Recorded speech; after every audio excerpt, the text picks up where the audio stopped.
It's really fun driving through the forest. You can hear all the birds and the sound of the wind. It's almost like nature is making its own music. Actually, that reminds me of a book I read once. It's called Giraffes Can't Dance. As soon as we get to the library, I'm going to make sure we read it.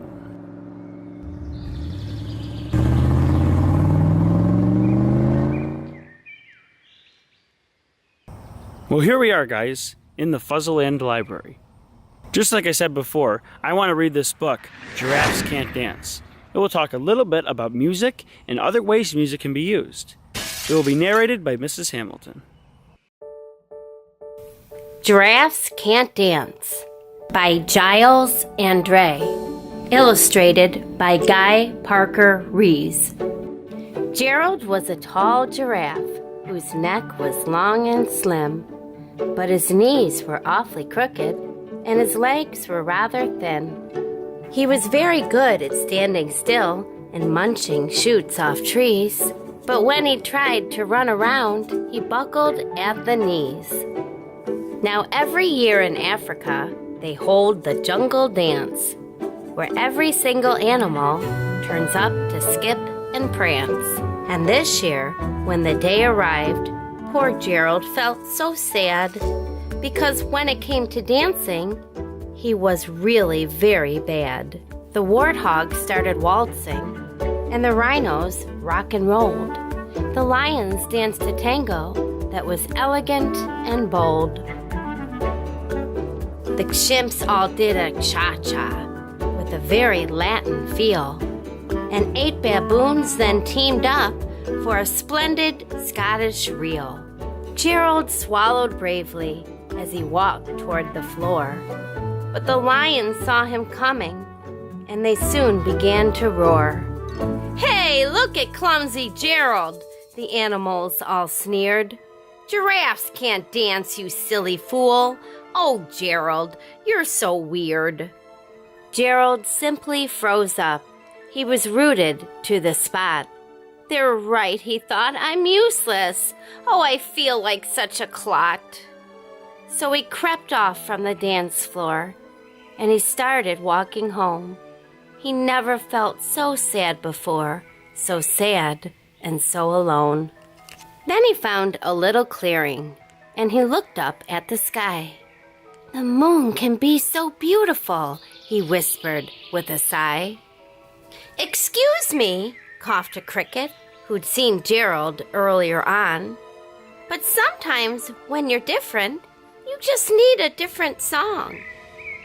Listen to the swaying grass and listen to the trees.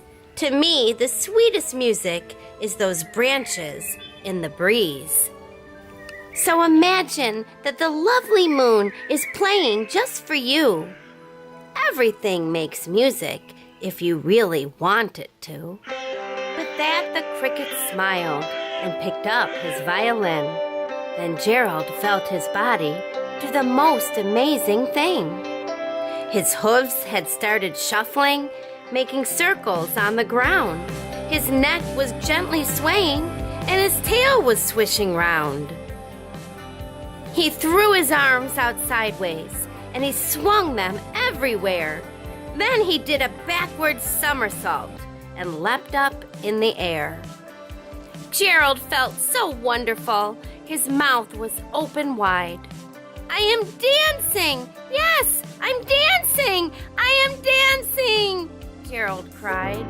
Then one by one, each animal who'd been there at the dance arrived while Gerald boogied on and watched him, quite entranced.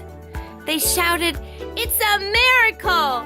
We must be in a dream! Gerald's the best dancer that we've ever seen! How did you learn to dance like that? Please, Gerald, tell us how." But Gerald simply twirled around and finished with a bow. Then he raised his head and looked up at the moon and stars above. "We all can dance," he said, "when we find music that we love." Well, Snoozer, how'd you like it? Good. It's fun to think about all the purposes of music. A lot of people like to dance to music, and that's also another way to get exercise. So music can be used for a lot of things. But also, just like I talked about a little while ago, nature kind of makes its own music. And if you stop and listen when you're outside, you can hear all the beautiful sounds that nature makes by itself. It can be crickets, it can be the wind howling, the trees swaying back and forth, or even rain dropping from the sky. So next time you're outside, stop and listen. You might hear some really cool things. Alright guys, well we better get going. Snoozer and I are heading back to the real world. But don't forget to check back to your library this week, and all year long. You can check out books like Giraffes Can't Dance, or any other book. It could be about music, something else you like, whatever you find fun. But there's a lot to learn, and there's a lot of ways to have fun with reading and using your imagination. We'll see you later, guys. Make sure you go back to your library, and have a great day.